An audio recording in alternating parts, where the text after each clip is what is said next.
ఈరోజు ప్రతి డ్వాక్రా మహిళలు సంతోషంతో ఉప్పొంగుతున్నారు. ఆర్థికంగా వాళ్ళు ఎంతో లబ్ధి పొందుతున్నారు. ఏ ఆధారాలతో నువ్వు మాట్లాడుతున్నావు? దాదాపు కేంద్రం నుంచి మనకి ఎటువంటి ఒక సహాయం లేకపోయినప్పటికీ కూడా ఇన్ని వేల కోట్ల రూపాయలు ఎలా ఆయన మేనేజ్ చేయగలుగుతున్నారు అనుకుంటున్నావు? ఒక సాటి మహిళగా నీ ఈశ్వరిని నీ కడుపులో పెట్టుకో. అంతేగాని ఇటువంటి సమయంలో ఆడవాళ్ళ మీద బురద జల్లే ప్రయత్నాన్ని చేయకు.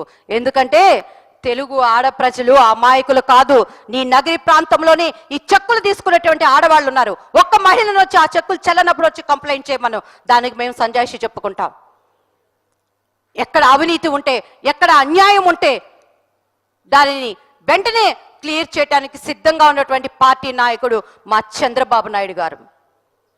నీ పదవి దామోహం, నీ పదవి వ్యామోహం ఉంటే, నీ పదవి దాహం ఉంటే చొక్కా పట్టుకొని అడగాల్సింది మా చంద్రబాబు నాయుడు గారిని కాదు, మీ పార్టీ వాళ్ళని అడుగు.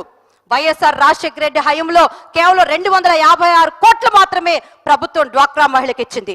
చొక్కా పట్టుకొని అడుగుతావో, ఇంకేం పట్టుకొని అడుగుతావో నీ సంస్కారానికి వదిలిపెడుతున్నావు. దయచేసి ఇటువంటి బురద జల్లే ప్రయత్నాన్ని తెలుగు మహిళలు చూస్తున్నారు. ఈరోజు తెలుగు మహిళలకు నువ్వు చేసిన అవమానం చంద్రన్నకి కాదు, తెలుగు మహిళలకి.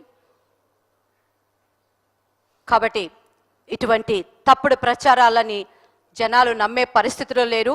మీ బురద జల్లే కార్యక్రమాన్ని ఆపి చంద్రన్నని మీరు అభినందించండి. నువ్వు నిజంగా సాటి మహిళల అభివృద్ధిని చూసి సంతోషపడే ఆడదానివి అయితే చంద్రన్నని శభాష్ అంటూ నేర్చుకో. వార్తావాణి న్యూస్ ఛానల్ ఎప్పటికప్పుడు రాజకీయ, సినీ విశేషాలు, స్పోర్ట్స్ మరియు సాంకేతిక పరమైన మరెన్నో విషయాలను మన ముందుకు తెస్తుంది. మరింత సమాచారం కొరకు వార్తావాణి న్యూస్ ఛానల్ ని సబ్స్క్రైబ్ చేయండి.